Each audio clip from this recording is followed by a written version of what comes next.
All right, people. Welcome back to the channel. This is Comic Book Opinion, and my name's Elias. Thank you for visiting and thank you for listening. I'm gonna make a video about two DC titles and share my thoughts and opinions about them. One of them is gonna be Red Lanterns, and the other one's gonna be Heroes in Crisis.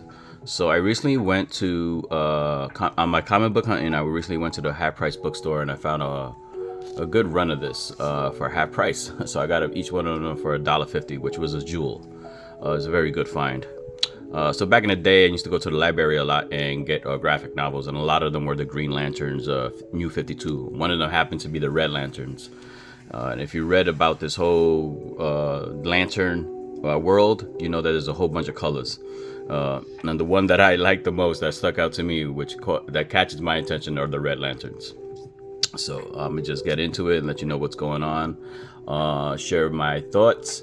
At the same time I show you the covers, I'm gonna try not to explain some of the story of what's going on. So the main leader, his name is Atrocious, and he's been around for centuries, and he's the leader of the Red Lanterns. This is another main character. She's badass. Her name is Bleeze. She's really cool. She's always these two are always fighting, and this is one of the things I like about comic books, man. The action, they're all continuously fighting in these issues.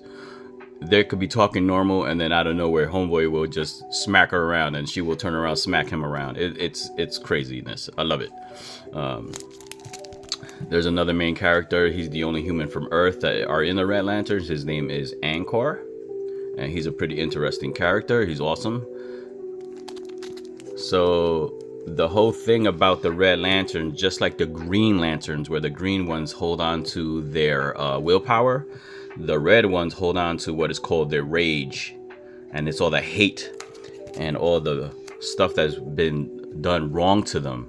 So there's quite an interesting cast of characters and monsters from all over the galaxy that are in the Red Lanterns, and each one of them has their own kind of backstory and what they went through.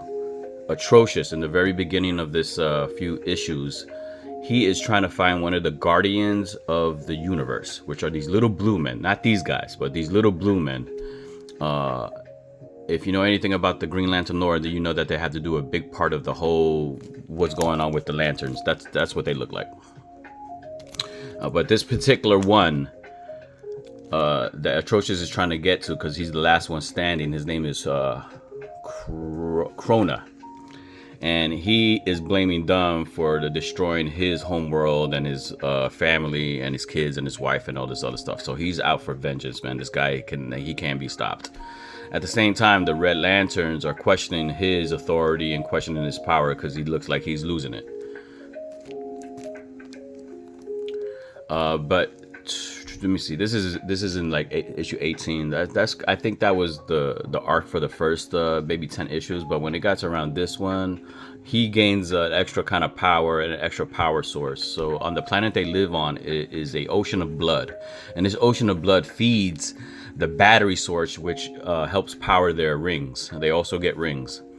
And he has to find a new power source or build a new battery. So he has to get an army together and all this other stuff.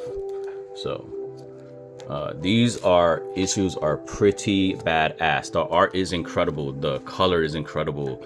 The transitions, composition, the splash pages. These are one of the interesting characters. They talk a lot of shit to each other. It's awesome. I can't remember their names, but they're pretty interesting characters, and their names are awesome. I just cannot. And one of them, I think, is Zox is his name. Also, Atrocious has a cat, a monstrous little cat called Dexter, and is one of my favorite characters of the whole thing, man. It's awesome. And the last one I got was this one, and I didn't put it in a plastic or cover, because I'm gonna share some of what is inside. So by the time it gets to this, Guy Gardner gets into the picture and he becomes a Red Lantern, but he doesn't want to lead it. The Green Lanterns have kicked him out. So in this particular issue, he kind of helps deal out with the with the Green Lanterns to advise a plan, because there's a bigger threat that affects all the lanterns. But that's that cat that I was talking about, Dexter. Badass. and that's the White Lantern. So if you know anything about the lanterns, you know that there's a White Lantern, there's that Black Lantern, there's the blue ones. Sorry about that, and all this other stuff, yo. But if you could get your hands onto this, Red Lanterns, man, it is a jewel. Get this on your hands. So this was a very good read. Let me know what y'all think about the Lanterns and the Red Lanterns if you know about them. I don't think these guys get enough props, and they don't get talked about a lot. So that was that. And then I'm gonna talk about Heroes in Crisis. So what I'm gonna do is I'm gonna do it this way. Bear with me, people. Thank you. All right. So also found this on my comic book hunting. I got this for half price, so I think I got them for at least $2 each. I got this a 9-part series. I think this came out in 2018. This was incredible. I had hit up my brother to verify if this was good enough to buy and all that stuff. He said, "Yeah, go get it. It's a very fun read." Wow, this blew my mind. Holy shit balls, man. This is good. If you can get your hands on this, or if you already got it, man, this is a jewel. Another one. So I'm going to share the covers while I talk about the story without messing it up or spoiling it for you. Anyways, first of all, the art is incredible, man. The way they make the art is so badass. It's so realistic. Not realistic to where it's like photographically realistic, but the gestures and the expressions on the characters' faces are top notch. This is how you draw, man. This is what I want a lot of my comic books to look like. This is what I want my X-Men to look like. This is what I want certain serious titles that come out that they want to take themselves serious, but they don't because the art is too funny looking. Man, this shit hit everything. This is top notch, bro. The splash pages were incredible. Every page, every panel was 100, man. Everything was perfect. This was incredible. I can't, go too much about what I feel about how good this was. The art just alone will kick ass, and the story alone was good. The writing was good. The wittiness was good. So there is this place called Sanctuary where superheroes go to when they have to kind of deal with their PTSD because they're superheroes. So a lot of these characters that they introduce are characters that we don't hear about a lot, like Tattoo Man, stuff like that. Dove. I'm trying to remember them, but it's certain characters like that. Also, they have the main characters where Wonder Woman, Batgirl, all that other stuff. But it has to do with Barry Allen, the Flash, and it has to do with what the heck is his name? My bad. I'm drawing a blank on the guy's name, but they call him Gold and Blue. I'll remember. Anyways, it's about they're having PTSD. They go to a place called Sanctuary, and it's a safe haven where they could spend as much time as they need to grieve and get over what they're getting over because they're superheroes.